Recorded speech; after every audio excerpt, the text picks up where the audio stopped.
AI வந்துச்சு அப்படின்னா life ஸ்டைலும் change ஆகும். At the same time life ரொம்ப ஈஸியா நம்ம மூவ் பண்ணலாம் அப்படின்னு எல்லாருமே நினைச்சு ஹாப்பியா இருந்த சிச்சுவேஷன்ல ஏஐ வந்ததுனால நிறைய லே ஆஃப் நடந்துச்சு. ஸோ மனிதன் செய்யக்கூடிய எல்லா வேலையிலுமே ஏஐ பண்றதுனால மனிதன் எதுக்கு அப்படின்ற மாதிரி எல்லா கம்பெனிஸுமே முடிவெடுத்திருக்காங்க. ஸோ இப்போ சில நியூஸ் நம்ம அடிக்கடி பார்த்துருப்போம். 70,000 மெம்பர்ஸ் போறாங்க, 8,000 மெம்பர்ஸ் போயிறாங்க. கிட்டத்தட்ட அவங்களோட கம்பெனில இருந்து ஒரு சில சதவீதம் பீப்புள்ஸ் வந்து லே ஆஃப் பண்ணிட்டே இருக்காங்க அப்படின்னே சொல்லலாம். ஸோ பிரைவேட் அண்ட் ஐடி செக்டர்ஸ்ல இது கண்டினியூஸா நடந்துட்டு இருக்கு அப்படின்ற மாதிரி தான் நம்ம அடிக்கடி இப்போ நியூஸ் பார்க்குறோம்.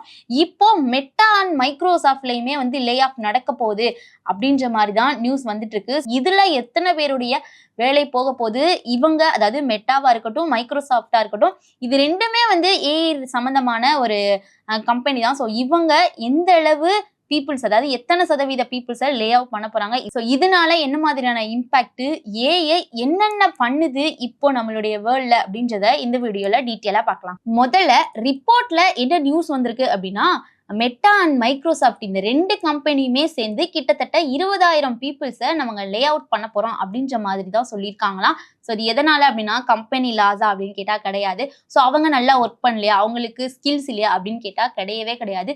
இது எல்லாத்துக்கும் மெயின் ரீசன் ஏஐ தான் வந்து ரீசனா சொல்றாங்க. டெக்னாலஜி வளர்றதுனால தான் வேலை வந்து கம்மியாகுது. At the same time human பண்ற எல்லா வேலையுமே ஏஐ பண்ணுது, எங்களுக்கு காஸ்ட் மிச்சம் அப்படின்னு சொல்லிட்டு இந்த லே ஆஃப் பண்றேன் அப்படின்ற மாதிரி சொல்றாங்க. இது ரொம்பவே டேஞ்சரஸ் சிக்னல் அப்படின்ற மாதிரி தான் தெரியுது. ஃபர்ஸ்ட் மெட்டா என்ன பண்ணுது, என்ன பண்ண போறாங்க அப்படின்னா, கிட்டத்தட்ட 8,000 பேரை, அதாவது அவங்களுடைய கம்பெனில இருந்து கிட்டத்தட்ட அரௌண்ட் 10% பீப்புளை லே ஆஃப் பண்ண போறோம். இதுக்கு மேல 6,000 ஹையரிங் போஸ்டிங் வந்து வேகன்சில இருந்துச்சு. இந்த ஹையரிங் ப்ராசஸையுமே ஸ்டாப் பண்ண போறோம், ஃப்ரீஸ் பண்ண போறோம் அப்படின்ற மாதிரி சொல்றாங்க. ஸோ இதே எக்ஸ்ட்ரா வந்து எந்த ஒரு ஹையருமே பண்ண போறது கிடையாது அப்படின்ற மாதிரி வந்து சொல்லியிருக்காங்க.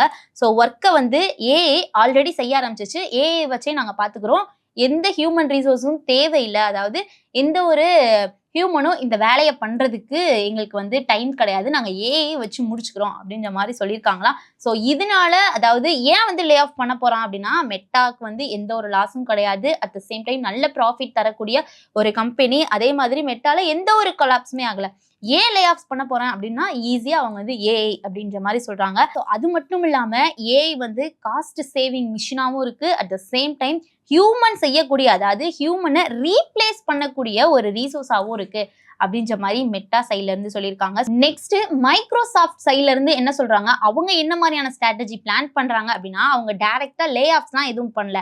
அவங்க என்ன பண்றாங்க அப்படின்னா, பை அவுட் ஆஃபர்ஸ் கொடுக்குறாங்க. அதாவது நீங்களே வேலையை விட்டு போயிருங்க அப்படின்ற மாதிரி ஆஃபர்ஸ்லாம் கொடுக்குறாங்க அப்படின்னு சொல்றாங்க. இதனால 7% ஒர்க் ஃபோர்ஸ் வந்து கிட்டத்தட்ட 8,700 ஒர்க்கர்ஸோடைய லே ஆஃப் ஆக போகுது. அதாவது ஒர்க்கர்ஸ் வந்து அவங்களுடைய ஜாப் போக போகுது அப்படின்ற மாதிரி சொல்றாங்க. ஸோ இதோட மீனிங் என்ன அப்படின்னா, நீங்க வாலண்டரியா வந்து வேலையை விட்டு போங்க அப்படின்ற மாதிரியும், கம்பெனி சைலண்டா ஒர்க் ஃபோர்ஸை ரெடியூஸ் பண்றாங்க. ஸோ வந்து பக்காவா மைக்ரோசாஃப்ட் கம்பெனி ஸ்ட்ராட்டஜி பண்றாங்க அப்படின்ற மாதிரி தான் பார்க்க முடியுது. இது வந்து ஒரு கார்ப்பரேட் ஸ்ட்ராட்டஜில ஒரு கிளாசிக் ரிஸ்க் அப்படின்னே சொல்லலாம். ஏன்னா லே ஆஃப் பண்றதுன்றது, ஒரு கம்பெனி லே ஆஃப் பண்றாங்க அப்படின்னா அவங்களோட ப்ராஃபிட் கம்மியா இருக்கும், அவங்ககிட்ட வந்து எந்த ஒரு ப்ராஃபிட்மே இல்லை, அதனால அவங்களுக்கு வந்து சேலரி பேர்டனா இருக்கு, அதனால கம்மி பண்றாங்க அப்படின்ற ஒரு பேட் இமேஜ்ல இருந்து அவாய்ட் பண்றதுக்காக எம்ப்ளாயிஸ் நீங்களாவே வேலையை விட்டு போங்க அப்படின்ற மாதிரி பை அவுட் ஆஃபர்ஸ்லாம் வந்து கொடுக்குறாங்க அப்படின்னு சொல்றாங்க. இது வந்து எம்ப்ளாயிஸை அமைதியான முறையில வந்து ரெடியூஸ் பண்றதுக்கான பிளான் பண்ணிருக்காங்க அப்படின்னே சொல்லலாம். இந்த ஒர்க்லாம் ஆல்ரெடி ஸ்டார்ட் ஆகும் ஆயிடுச்சு அப்படின்ற மாதிரி சொல்லியிருக்காங்க. ஸோ இது எல்லாத்துக்குமே காரணம்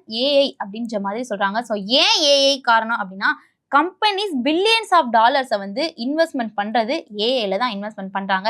டேட்டா சென்டரா இருக்கட்டும், ஏஐ சிப்ஸா இருக்கட்டும், அதே மாதிரி ஆட்டோமேஷன் டூல்ஸா இருக்கட்டும், ஸோ எக்ஸெட்ரா எல்லாமே ஏஐல தான் இன்வெஸ்ட்மெண்ட் பண்ணிட்டு இருக்காங்க. ஸோ அதோட இம்பாக்ட் என்ன அப்படின்னு பார்த்தோம் அப்படின்னா, ஒரு ப்ரோக்ராமர் செய்யற வேலையை சாட்பாட் ஏஐ ஆல்ரெடி வந்து செஞ்சு முடிச்சிருச்சு அப்படின்னு சொல்றாங்க. ஸோ இதனால வந்து 30% கோடிங் ஒர்க்கை ஏஐ செய்யுது. அப்புறம் எதுக்கு எங்களுக்கு வந்து ஹியூமன் சோர்ஸ் அப்படின்ற மாதிரி சொல்லிடுறாங்க. ஸோ இதோட மீனிங் என்ன அப்படின்னா, 10 பேர் செய்யக்கூடிய ஒரு வேலையை 3 பேர் பிளஸ் ஏஐ செய்யறாங்க. ஸோ 3 பேரும் ஏஐ எங்களுக்கு போகும், மிச்சம் 7 மெம்பர்ஸ் எங்களுக்கு தேவையே இல்லை. 7 மெம்பர்ஸ் செய்யக்கூடிய வேலையை ஏஐ பண்ணுது, எங்களுக்கு 3 மெம்பர்ஸ் போதும், 7 பேர் தேவையில்லை, எக்ஸ்ட்ரா காஸ்ட் செலவு அப்படின்ற மாதிரி தான் வந்து இதனால நிறைய பேருடைய வேலை வந்து போயிட்டு இருக்கு. ஸோ தேவையில்லை அப்படின்ற ஒரு ரீசன் ஏஐயோடைய ரீப்ளேஸ்மெண்டா இருக்கு. ஸோ இது வந்து மெட்டா, மைக்ரோசாஃப்ட் மட்டும் இல்ல. 2026ல இதுக்கு முன்னாடி நிறைய லே ஆஃப்ஸ பார்த்தோம். அதே மாதிரி 75,000 பிளஸ் டெக் லே ஆஃப்ஸ்லாம் வந்து ஆல்ரெடி நடந்திருக்கு. நம்ம நிறைய நியூஸ்ல பார்த்திருக்கோம். ஸோ இதுக்கு 2 ரீசன் தான். பேண்டமிக் ஓவர் ஹையரிங், அதாவது கோவிட் டைம்ல கம்பெனிஸ் அதிகமா ஹையர் பண்ணாங்க. அது ஒரு ரீசன். அதுக்கப்புறம் ஏஐ எஃபிஷியன்சி. இப்போ அதே வேலைக்கு கம்மியான பெர்சன்ஸ் வந்து நீட் போதும் அப்படின்ற மாதிரி சொல்றாங்க. ஸோ அதனால இந்த கரெக்ஷன்லாம் நடக்குது, அதாவது இந்த லே ஆஃப்ஸ்லாம் நடக்குது அப்படின்ற மாதிரி சொல்றாங்க. இன்னும் எத்தனை கம்பெனிஸ்ல லே ஆஃப்ஸ் நடக்க போகுதுன்னு தெரியல. ஆல்ரெடி வந்து கிட்டத்தட்ட 1 lakh 2 lakh பீப்புள்ஸோடைய வேலை போயிருச்சு இந்த ஏஐனால. ஸோ ஏஐனால இன்னும் என்ன மாதிரியான இம்பாக்ட் நடக்க போகுது அப்படின்றத மறக்காம கமெண்ட்ஸ் சொல்லுங்க.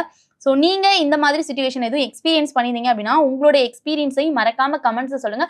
ஸோ இதுக்கு எந்த மாதிரியான விஷயங்களை நம்ம பண்ணலாம், ஆக்சுவலா வந்து ஸ்கில்ஸை வந்து எந்த மாதிரி டெவலப் பண்ணலாம் அப்படின்றத மறக்காம கமெண்ட்ஸ் சொல்லுங்க. மோர் இன்ஃபர்மேஷனுக்கு நம்ம சேனலை ஃபாலோ பண்ணிக்கோங்க. மேலும் ஈடி தமிழ் சேனல்ல வரப்போகும் பிசினஸ் மற்றும் அது ரிலேட்டடான வீடியோவை பார்க்க உடனே கீழே இருக்க சப்ஸ்கிரைப் பட்டனை கிளிக் பண்ணுங்க.